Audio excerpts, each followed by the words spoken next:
Good afternoon, Packers fans. Aaron Nagler here with your Packers Daily Chat, coming to you live on the Cheesehead TV social channels. Hope you're having a great Thursday. Hell, it's Friday Eve. Crack open a cold one if you got it. Come on now. Time to carry the G into the weekend. No Packers news to talk about, but as you know, we are here for you, Packers fans worldwide. It's what we do here at Cheesehead TV. Like I always kind of try to remind you guys, please sign up for our newsletter, Cheesehead TV Nation, going out every Thursday. The latest one went out this morning. We're getting great response. Definitely want to keep growing it. And a little enticement for you during the season. If you're a diehard member, you get extra exclusive content. That'll be kicking into gear once the season begins. Sign up now so you don't miss it. It goes all throughout the offseason, but then ramps up twice a week during the season. Be sure you sign up. There's a link in the description of this video for you to do so. Like I said, the latest just went out this morning.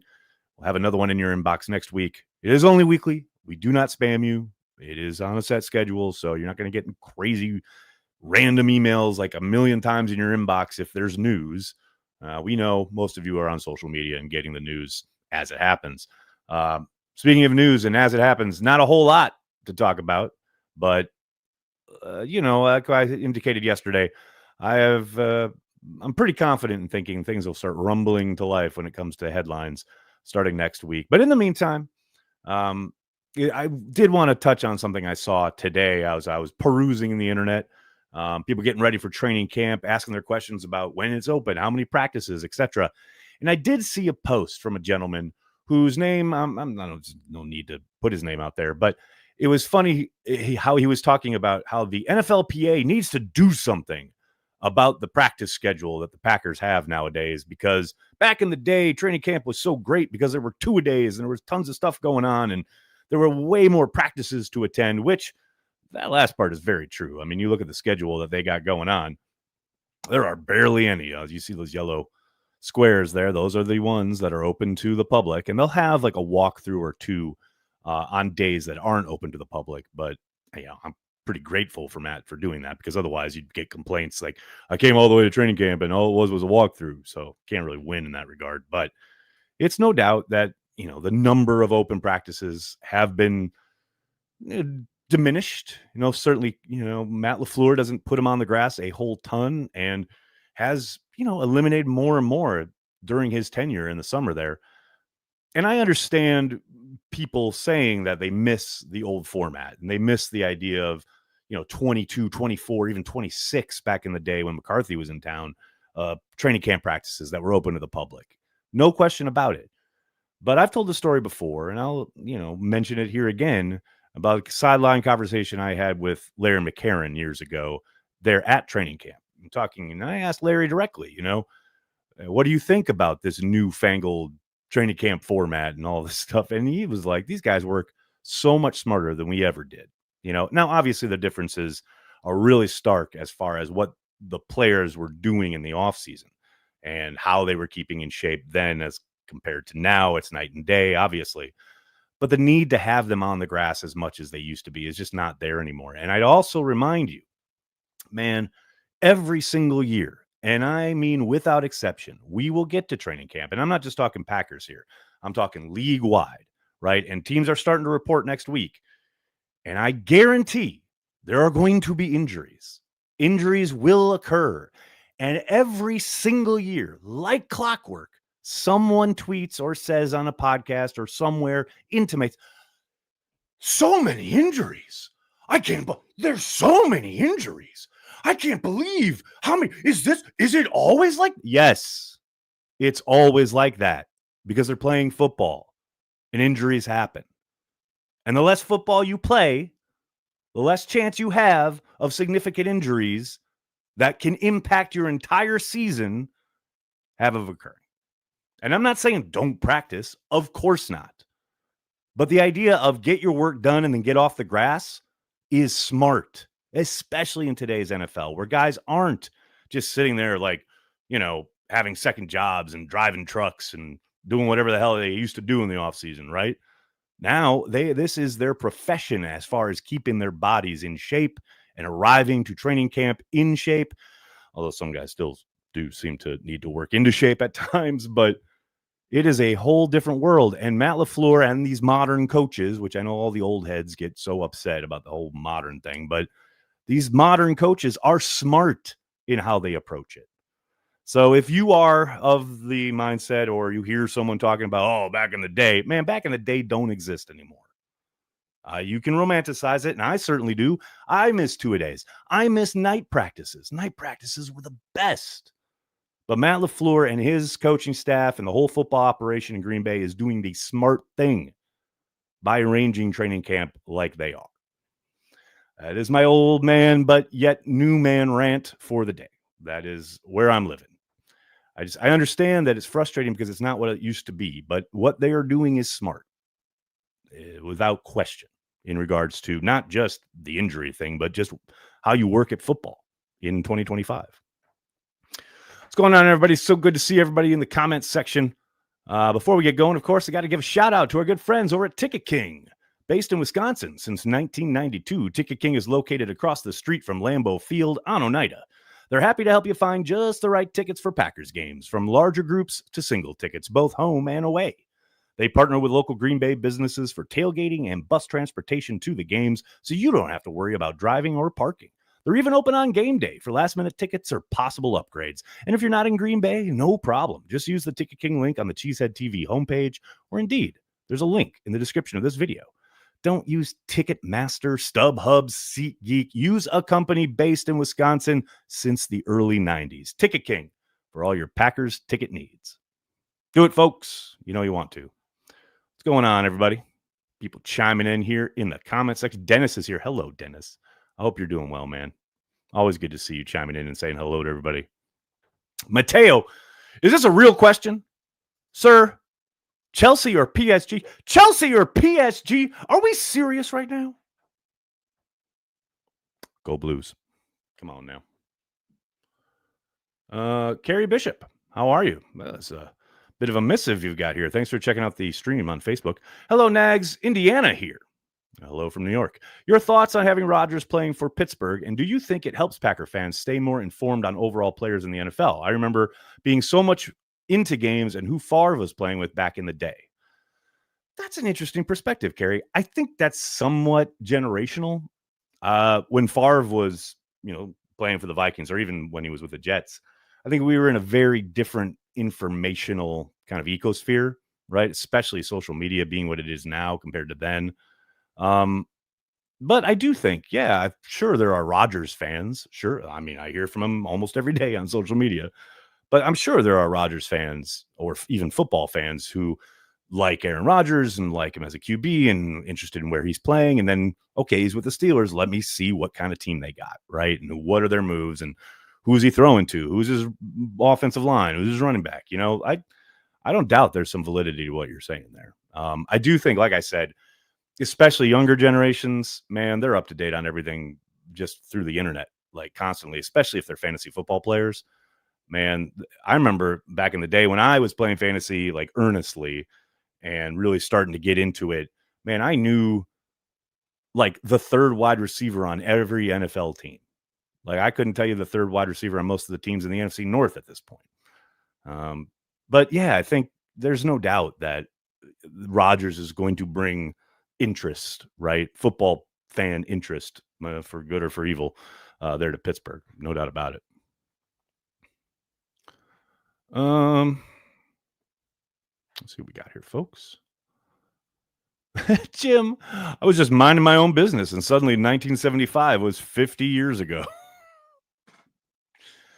Funny how it just sneaks up on you like that, right? Good times.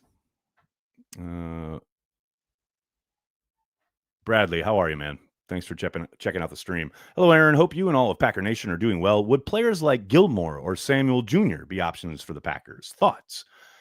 I've stated earlier this offseason, I think Asante Samuel Jr. would be worth taking a flyer on. That's me. I am not the general manager, and I am pretty certain that the Packers won't be doing that.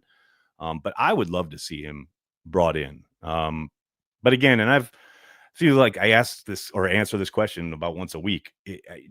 I'm sure there are plenty of free agents that you and I could point to, like, oh, it might be interesting to bring him in and he could probably help, etc. But I do think they like their roster, their 90-man roster as it sits right now, and they want to get to training camp, get those pads on, and see what they've got, especially with the young guys, right? See how guys have developed and progressed from their rookie year last year, how this rookie class fits in with this roster, um, how it's all gelling together on both sides of the ball. If they get to, say, the first, second preseason game and they feel there's a glaring need for depth, maybe they make some kind of move. But other than that, I would suspect they'll continue to look at the waiver wire. They'll be talking about potential, probably low-level type trades towards the end of training camp. But as for like the names that you and I know sitting out there right now heading into camp, I'd be surprised if there was a move made. They're going to see what they've got. What else we got here? Richard, how are you, man? James Campen was an amazing O-line coach for the Packers and doesn't have a coaching job currently. Why hasn't he been hired? And do you think the Packers could bring him back? Campy is amazing. And in fact, he was back in Green Bay in a type of capacity that I cannot recall off the top of my head, but it wasn't as a member of the coaching staff. But I do know he came back as somewhat of a consultant for a bit. I don't know if he still continues in that role, but I will say I do remember when Matt was hired and he, let Campen, sorry, and there was a lot of hand wringing. Some of it in the media too, not the local beat. And I do think you saw him. I think he caught on with the Panthers, but the game evolves. The game is always evolving. And I do think, when Stenovich was hired, again, I remember Tom Silverstein writing a whole column about what a risk it was because he hadn't been in charge of an offensive line. He was on the staff there in San Francisco. But the more you talk to people in the league, it's like when things start to move, especially technique wise, what the emphasis might be at a certain position, things can change real fast. And from what I've been told and talked to people both in the building and outside, it's not that, Campy forgot football. Of course not. But football changed. In specifics, the offensive line, the idea of an offensive line and what it could do and how it could work changed. And as great as Campy was in his day, things had moved.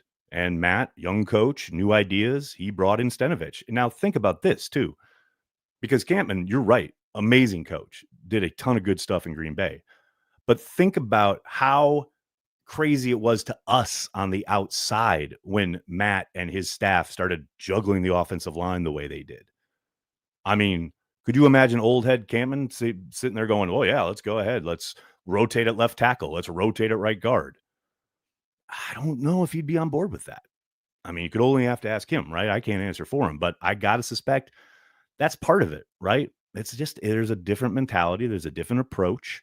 And Matt coming on board saw an opportunity to get his own young guy to kind of grow with. And I think, ultimately that's what happened.